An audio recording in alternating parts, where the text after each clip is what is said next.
तो hello everyone, तो कैसे आप सब लोग। माय नेम इज़ देव। मैं आप सभी का हमारे प्यारे से प्लेटफॉर्म यूट्यूब चैनल वैदोरिक कोचिंग पर आप सभी का स्वागत करता हूँ। टुडे आज अपन बात करेंगे एनसीईआरटी क्लास 10th का जो साइंस का 5th चैप्टर है जैव प्रक्रम, जो क्लास 10th बोर्ड में ये 8 मार्क्स का आता है। इस चैप्टर को अपन डिटेल से पढ़ेंगे, दोनों लैंग्वेज के अंदर अपन बात करेंगे। अपन इंग्लिश मीडियम और हिंदी मीडियम दोनों इस चैप्टर को दोनों लैंग्वेज के अंदर अपन अच्छे से डिस्कस करेंगे, अच्छे से समझेंगे। और इस चैप्टर का जब एंड होगा तो मैं इसकी पीडीएफ जो है कमेंट बॉक्स में डाल दूंगा, ताकि वहां से तुम डाउनलोड कर लेना। और अब चलो इस चैप्टर को अपन स्टार्ट करते हैं। सबसे पहले अपन बात करेंगे कि लाइफ प्रोसेस होती क्या है, जैव प्रक्रम होता क्या है। तो लाइफ का मतलब होता है जीवन, और प्रोसेस का मतलब होता है प्रक्रियाएं। यानी कि किसी भी ऑर्गेनिज्म मतलब किसी भी जीव को जीवित रखने के लिए जो भी उसके अंदर प्रक्रियाएं होती है, ठीक है, उसको अपन बोलते हैं लाइफ प्रोसेस कहते हैं। अब अगर मान लेते हैं कोई ऑर्गेनिज्म है, अब वो जीवित है, तो उसको जीवित रखने के लिए उसके अंदर क्या क्या प्रक्रियाएं हो रही है वो इस चैप्टर के अंदर अपन डिस्कस करते हैं। जैसे कि अगर मैं बात करूं मोटे मोटे तौर पर, तो इस अपन को जीवित रहने के लिए अपन को जरूरत पड़ती है न्यूट्रिशन की। न्यूट्रिशन जिसे अपन बोलते हैं पोषण। इसके अलावा अपन को जरूरत पड़ती है डाइजेशन की, जिसे अपन बोलते हैं पाचन। इसके अलावा अगर बात की जाए रेस्पिरेशन, जिसे अपन बोलते हैं श्वसन। इसके अलावा हो गया ट्रांसपोर्टेशन,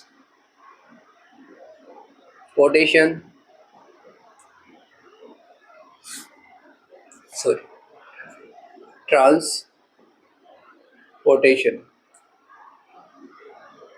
जिसे अपन बोलते हैं परिवहन। और सबसे लास्ट वाली प्रोसेस की अगर मैं बात करूं, जिसे अपन बोलते हैं एक्सक्रीशन, जिसे अपन कहते हैं उत्सर्जन। तो ये प्रक्रियाएं जो होती है किसी भी ऑर्गेनिज्म को या किसी भी जीव को जीवित रखने में मदद करती है। अगर मान लेते हैं कोई व्यक्ति है, अगर वो खाना नहीं खाएगा, पोषण नहीं करेगा, यानी कि भोजन नहीं करता है, तो उसका जीवित रहना संभव नहीं है, ठीक है। इसके अलावा अगर मान लेते हैं जो खाना खाया उसका पाचन नहीं करेगा, तो फिर भी वो जीवित रह नहीं पाएगा। इसके अलावा सांस अगर नहीं लेगा व्यक्ति, तो फिर भी जीवित नहीं रह पाएगा। और अगर जो खाना खाया है उसका अगर ट्रांसपोर्टेशन नहीं हुआ है, उसका परिवहन नहीं हुआ है, यानी कि एक जगह से दूसरी जगह पे नहीं गया है, जैसे कि जो कोशिकाएं होती है अपने हर एक हिस्से में, अपनी बॉडी के सभी पार्ट में अपन को क्या देखने को मिलती है, सेल देखने को मिलती है, कोशिकाएं देखने को मिलती है। इन कोशिकाओं को जरूरत पड़ती है ऑक्सीजन की, इसके अलावा न्यूट्रिशन की जरूरत पड़ती है। अगर न्यूट्रिशन अगर उनको नहीं मिलेगा या ऑक्सीजन अगर नहीं मिलता है, तो अपना जीवित रहना संभव नहीं है, ठीक है। इसी वजह से, और अगर मान लेते हैं जो अपन ने खाया है, तो जो अनडाइजेस्टेड फूड है या फिर एक प्रकार से जो भी वेस्ट है, जैसे कि अगर मान लेते हैं यूरिन हो गया, तो उसको अगर उसको भी बाहर निकालना जरूरी है। और इसके अलावा कार्बन डाइऑक्साइड हो गया, ये भी एक एक्सक्रीशन यानी कि एक्सीशन, ये मेटाबॉलिक वेस्ट होता है, जिसको अपन लंग्स के थ्रू एक्सपायर करते हैं। और इसके अलावा अगर देखा जाए यूरिन जो होता है अपन एक्सक्रेटरी सिस्टम के द्वारा अपन बाहर निकालते हैं। तो इन सभी चीज़ों को बाहर निकालना बहुत ज़्यादा जरूरी होता है, क्योंकि ये मेटाबॉलिक वेस्ट होते हैं। तो इसका मतलब मोटे मोटे तौर पर अगर बात की जाए, तो लाइफ का मतलब होता है जीवन, और प्रोसेस का मतलब होता है कि वो सभी प्रक्रियाएं जो किसी जीव यानी कि किसी जीव को जीवित रखने में मदद करती है या उसके जीवन का अनुरक्षण करती है। अनुरक्षण का मतलब जीवित रखने में मदद करती है। तो आइए इस चैप्टर में अपन आगे बढ़ते हैं। तो सबसे पहले अपन बात करते हैं लाइफ प्रोसेस की डेफिनेशन की। लाइफ प्रोसेस क्या होती है या जैव प्रक्रम क्या होता है, ठीक है। तो लाइफ प्रोसेस की अगर मैं बात करूं तो क्या होती है, वो अपन डिस्कस करते हैं। तो सबसे पहले मैं बता देता हूँ हिंदी में कि लाइफ प्रोसेस क्या होती है। जीव जंतुओं को जीवित रहने के लिए, यानी कि जितने भी इस अर्थ के ऊपर ऑर्गेनिज्म है, उन सभी को जीवित रहने के लिए उनमें होने वाली समस्त क्रियाओं, अभी मैंने क्रियाएं बताई थी कौन कौन सी प्रोसेस होती है। जैसे कि अगर मैं बात करूँ, न्यूट्रिशन हो गया, डाइजेशन हो गया, रेस्पिरेशन हो गया, एक्सक्रीशन हो गया, ट्रांसपोर्टेशन हो गया, ये सारे के सारे जो भी प्रोसेस है ये किसी एक यानी कि ऑर्गेनिज्म को उसको लिविंग रहने में मदद करती है, जीवित रखने में मदद करती है। तो जीव जंतुओं को जीवित रहने के लिए उनमें होने वाली समस्त क्रियाओं को अपन कहते हैं जीव प्रक्रम कहते हैं। अर्थात अगर मैं दूसरे शब्दों में अगर बात करूं तो वे सभी प्रक्रम जो सम्मिलित रूप से अनुरक्षण अनुरक्षण यानी कि मेंटेनेंस या फिर जीवित रखने का काम कर रहे हैं किसी भी ऑर्गेनिज्म को, तो उसे अपन क्या कहते हैं, जैव प्रक्रम कहते हैं। इंग्लिश में भी सिंपल सी डेफिनेशन है जो अपन को याद रखनी है। All the activities that take place in living organism to stay alive, stay alive का मतलब जीवित रखने में मदद करती है, आर कॉल्ड लाइफ प्रोसेस। अपन के उसे अपन बोलते हैं लाइफ प्रोसेस कहते हैं। इन अनदर वर्ड्स या अदर वर्ड्स में अगर मैं बात करूं तो all process that collectively work for maintenance are called life process. यानी कि यानी कि मेंटेनेंस का मतलब होता है कि वो जो किसी भी व्यक्ति को जीवित रखने में जो प्रक्रियाएं होती है, जो प्रोसेस होती है, वो क्या करती है, उसको जीवित रखने में मदद कर रही है, यानी कि उसकी लाइफ को मेंटेन कर रही है। और मेंटेन रखने के लिए अपने मोटे मोटे तौर पर अपन ने हाई प्रोसेस देखी है, जैसे कि न्यूट्रिशन है, डाइजेशन है, एक्सक्रीशन है, ट्रांसपोर्टेशन है, रेस्पिरेशन है, ये सारी चीज़ें। तो आई होप ये देखो मेंटेनेंस का काम कौन कौन से प्रोसेस करती है, जैसे कि एग्जाम्पल हो गया पोषण, पाचन, श्वसन, परिवहन, उत्सर्जन। तो ये जो डेफिनेशन है बोर्ड एग्जाम में बहुत सी बार आती रहती है, पूछा जाता है कि व्हाट इज लाइफ प्रोसेस, यानी कि जैव प्रक्रम क्या है और कौन कौन सी प्रक्रियाएं किस होती है जो व्यक्ति को जीवित रखने में मदद करती है। तो अपन को डेफिनेशन लिख के और अपन को ये 5 प्रोसेस उसमें बतानी उदाहरण करके। तो इस ये बोर्ड एग्जाम के लिए सबसे महत्वपूर्ण डेफिनेशन है। अब अपन सबसे पहले डिस्कस करेंगे इस चैप्टर में पोषण के बारे में, न्यूट्रिशन के बारे में कि न्यूट्रिशन होता क्या है। अब न्यूट्रिशन के बारे में डिस्कस करते हैं अपन कि न्यूट्रिशन होता क्या है। ऊर्जा के स्रोत जैसे कि अगर अपन भोजन खाते हैं तो भोजन खाने के दौरान अपन को क्या प्राप्त होती है, एनर्जी प्राप्त होती है, ऊर्जा प्राप्त होती है। और ये ऊर्जा जो होती है किसी व्यक्ति को जीवित रखने में मदद करती है। अब ये एनर्जी मिल कहाँ से रही है, एक्चुअल में ये मिल रही है अपन को फूड से। और फूड के अंदर मेनली क्या होता है तुम सभी जानते हो, जैसे कि फूड के अंदर होता है कार्बोहाइड्रेट, प्रोटीन, वसा, इसके अलावा अगर देखा जाए खनिज लवण, या फिर अगर बात की जाए वो वाटर, जल, ठीक है। तो ये सारी चीजें, इसके अलावा विटामिन हो गए,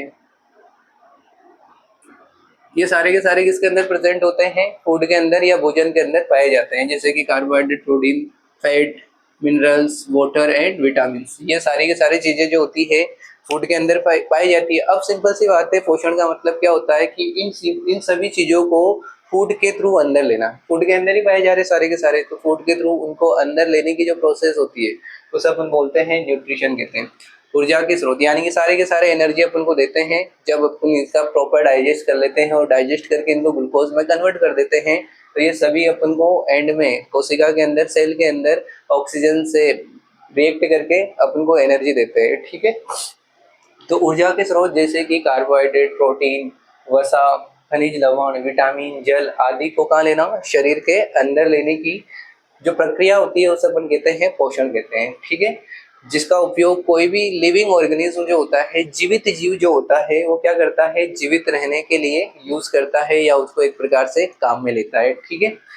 इंग्लिश में अगर बात की जाए the process of taking in source of energy. अब एनर्जी के सोर्स क्या क्या है, जैसे कि बात करें carbohydrate, protein, fats, minerals, vitamin and water into the body, यानी कि इनको अपनी बॉडी के अंदर लेने की जो प्रोसेस होती है उसे हम न्यूट्रिशन कहते हैं। और इसका उपयोग वो क्या करते हैं, जीवित रहने के लिए करते हैं, ठीक है। तो ये न्यूट्रिशन की डेफिनेशन। अब बात करते हैं न्यूट्रिशन कितने टाइप्स का होता है। तो न्यूट्रिशन 2 टाइप्स का होता है मेनली। तो अपन अपनी एनसीईआरटी के अकॉर्डिंग बात करें तो न्यूट्रिशन को अपन मोटे मोटे तौर पर 2 भागों में डिवाइड करते हैं। अगर बात करें अपन हिंदी में तो उसे अपन बोलते हैं स्वपोषी पोषण और दूसरा होता है विषम पोषी पोषण, ठीक है। और ऐसे जीव जिनमें स्वपोषी पोषण होता है उसे अपन स्वपोषी जीव कहते हैं। और अगर मान लेते हैं ऐसे जीव जिनमें विषम पोषी पोषण होता है उसे अपन क्या बोलते हैं, विषम पोषी जीव कहते हैं, ठीक है। तो डिस्कस करते हैं अपन की स्वपोषी और विषम पोषी होता क्या है, ठीक है। न्यूट्रिशन के टाइप्स की अगर बात करूँ मैं, तो न्यूट्रिशन के 2 प्रकार होते हैं, टाइप्स ऑफ न्यूट्रिशन, ठीक है। तो पोषण 2 प्रकार का होता है, तो कौन कौन सा होता है? इंग्लिश में अगर बात की जाए तो ऑटोट्रोपिक न्यूट्रिशन और हेटेरोट्रोपिक न्यूट्रिशन दूसरा, ठीक है। तो इनके बारे में अपन डिस्कस करते हैं एक एक करके। सबसे पहले अपन बात करेंगे स्वपोषी पोषण की, यानी कि ऑटोट्रोपिक न्यूट्रिशन की। अब मैं यहाँ पे बताता हूँ स्वपोषी का मतलब क्या होता है। नाम से पता चल रहा है स्वपोषी, ऐसे जीव जो अपना भोजन स्वयं बनाते हैं या स्वयं एक प्रकार से प्रिपेयर करते हैं, तो उनको अपन बोलते हैं स्वपोषी जीव कहते हैं, ठीक है। यानी कि ये अपने भोजन के लिए दूसरे जीवों के ऊपर निर्भर नहीं रहते हैं। जैसे कि अगर मैं बात करूँ, एग्जांपल लेता हूँ, जैसे कि प्लांट हो गए, जैसे पादप हो गया। पादप जो होता है अपना भोजन क्या करता है, स्वयं बनाता है, सूर्य के प्रकाश की उपस्थिति में बनाता है। यानी कि ये सूर्य से सनलाइट लेता है और क्लोरोफिल तो उनकी पत्तियों में पाया जाता है।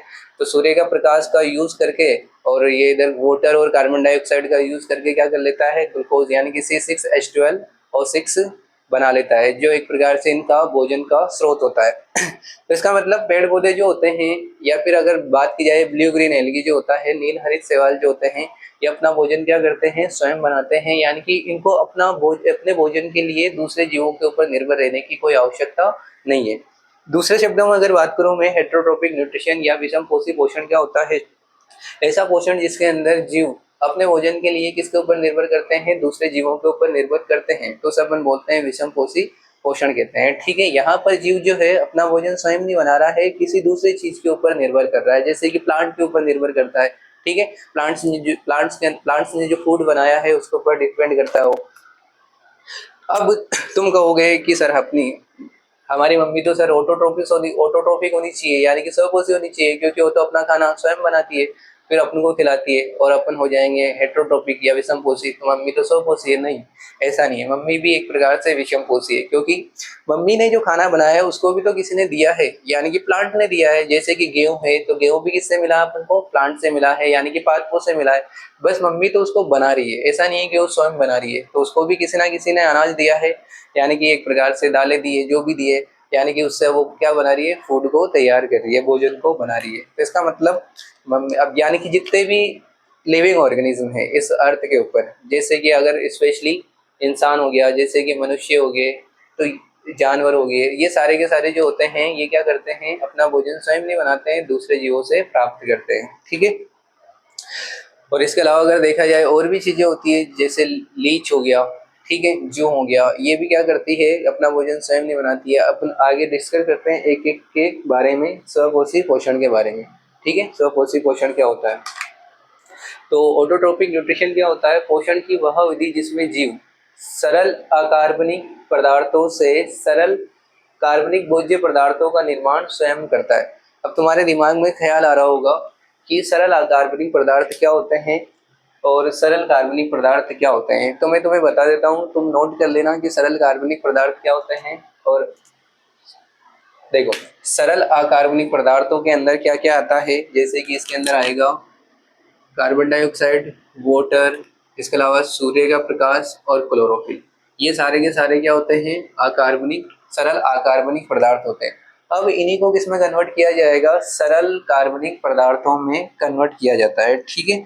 सरल कार्बनिक पदार्थ जैसे कि क्या क्या हो सकता है, ग्लूकोज हो गया, इसके अलावा अगर देखा जाए कार्बोहाइड्रेट हो गया, प्रोटीन हो गया, वसा हो गया, स्टार्च हो गया, ठीक है।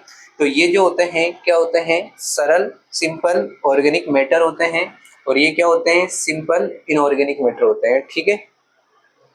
ये तो जैसे कि अगर मैं यहाँ पर एक रिएक्शन लिखता हूँ फोटोसिंथेसिस की, प्रकाश संश्लेषण की, जैसे कि कार्बन डाइऑक्साइड की रिएक्शन जब वाटर से होती है, ठीक है, इसकी प्रेजेंस में होती है ये सनलाइट और क्लोरोफिल,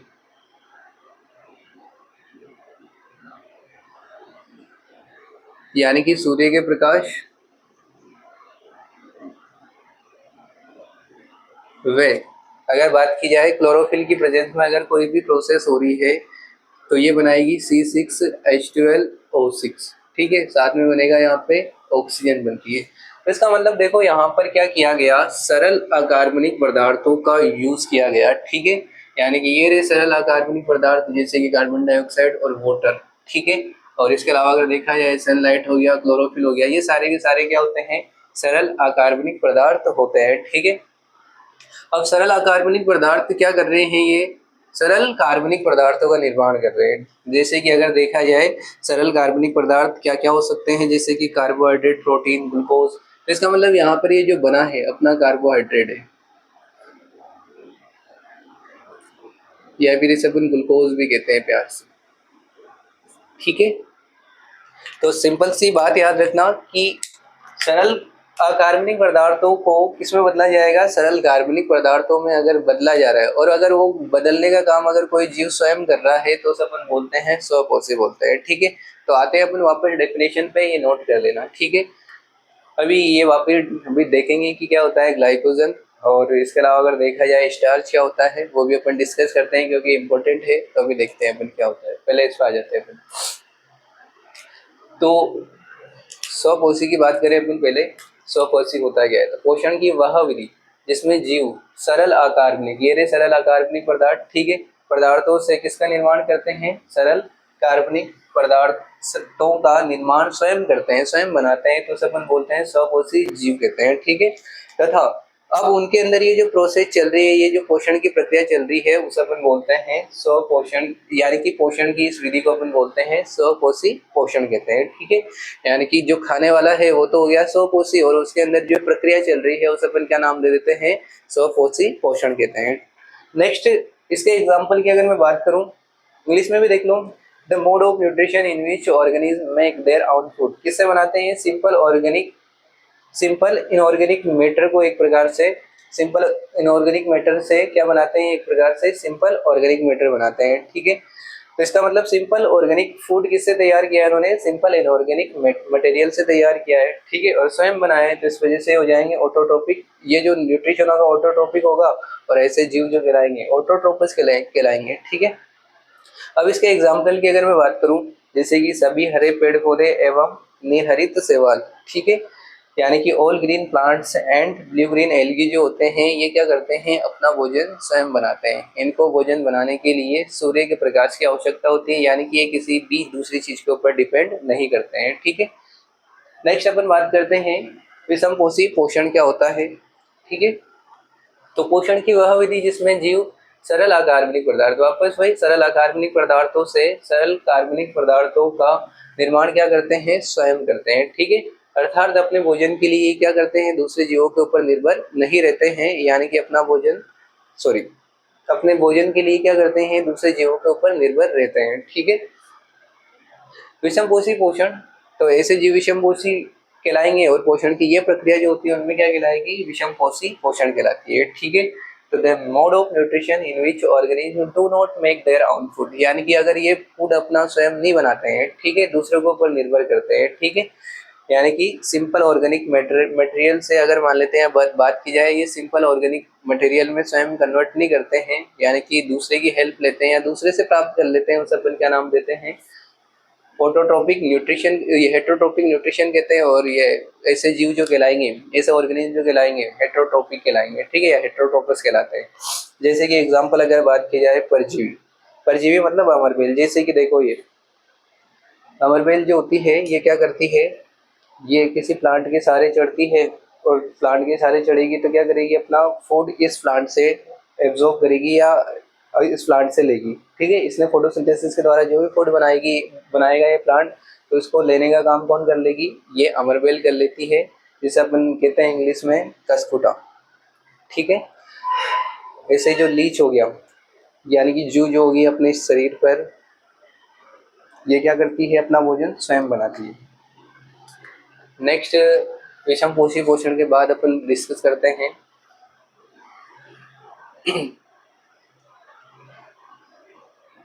सरल अकार्बनिक पदार्थ अपन ने देख लिए, सरल कार्बनिक पदार्थ अपन ने देख लिए, ठीक है। अब एक बात नोट करना कि जो ग्लाइकोजन होता है ये मनुष्य में संचित भोज्य पदार्थ होता है, और इसके अलावा अगर देखा जाए स्टार्च, ये पेड़ पौधों में संचित भोज्य पदार्थ होता है।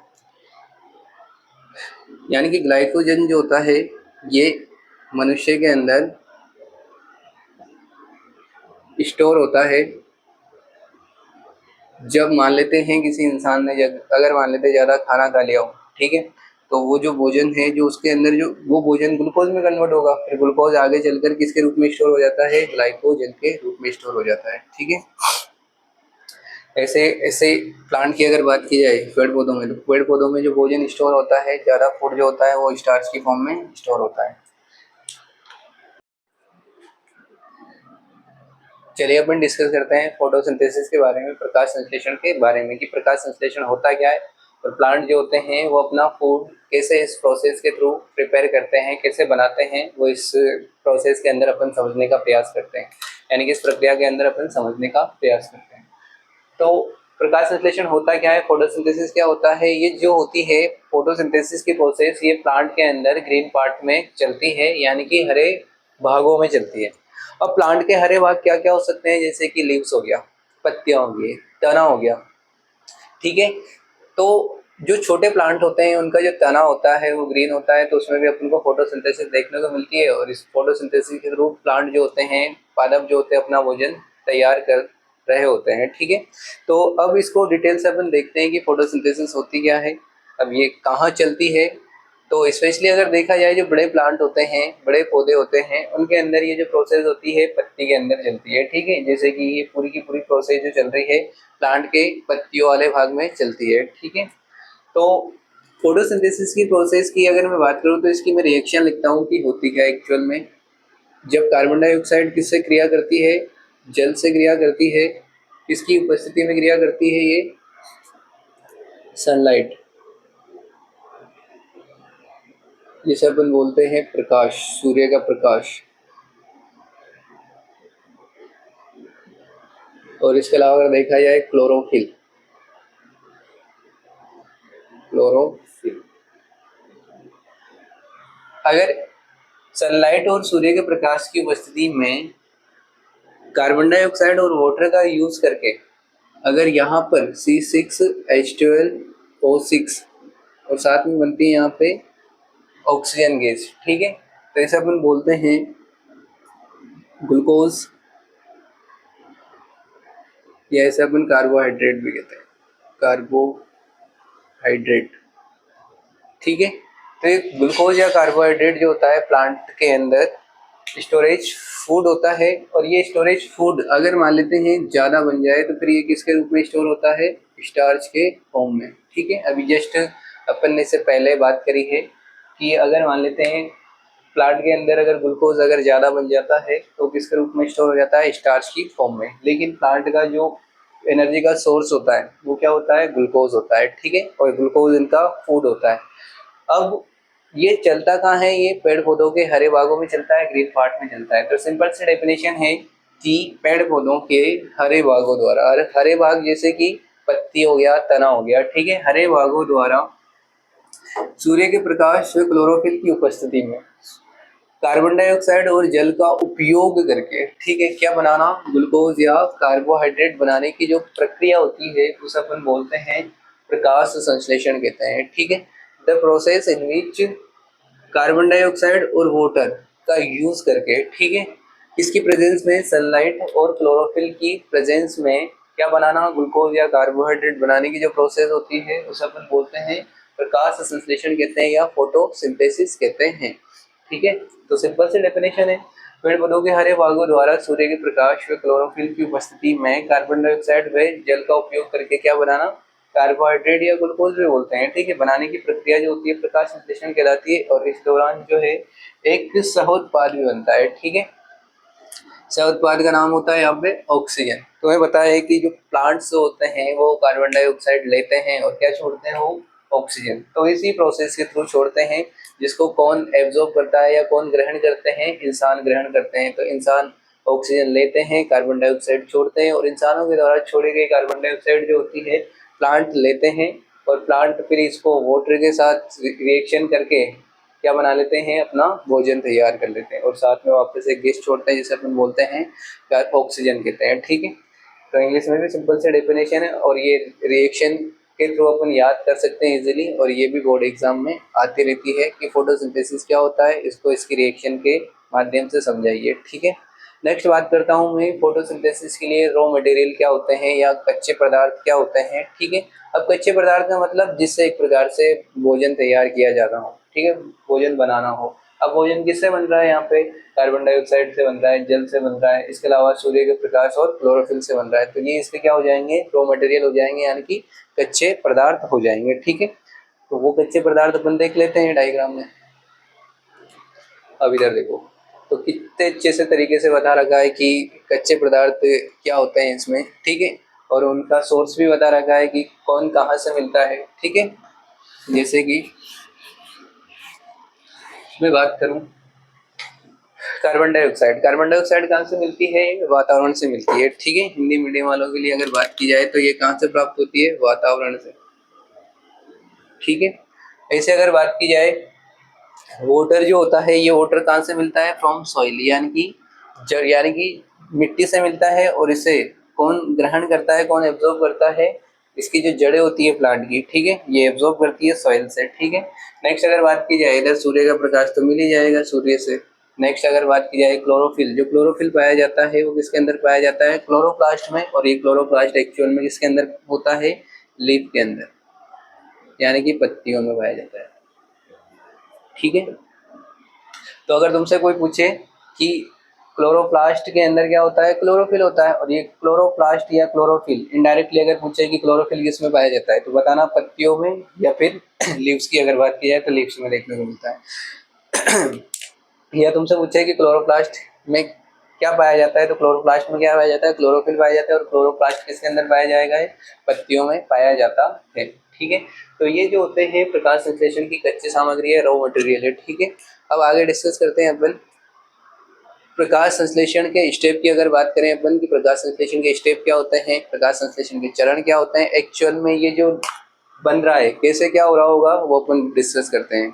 ठीक है, तो बात की जाए तो फोटोसिंथेसिस के 3 स्टेप होते हैं, प्रकाश संश्लेषण के 3 चरण होते हैं। वो 3 चरण कौन कौन से होते हैं, जैसे कि सबसे पहले क्या किया जाएगा कि जो क्लोरोफिल है होता है पत्तियों में, पत्तियों में जो क्लोरोफिल पाया जाता है क्या करता है, सूर्य की प्रकाश को या सूर्य की लाइट को, यानी कि सन की एनर्जी, सन की लाइट को क्या करता है, एब्जॉर्ब करता है। ठीक है, एब्जॉर्ब करने के बाद अब देखो, ये जो सन की लाइट है या सूर्य का जो प्रकाश है, वैसे तो देखा जाए तो सनलाइट है, सूर्य का प्रकाश है।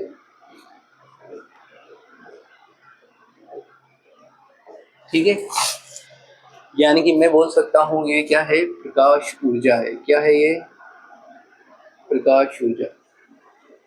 तो सबसे पहले इस प्रकाश ऊर्जा को किसके द्वारा एब्जॉर्ब किया जाता है, पत्तियों के अंदर जो क्लोरोफिल होता है।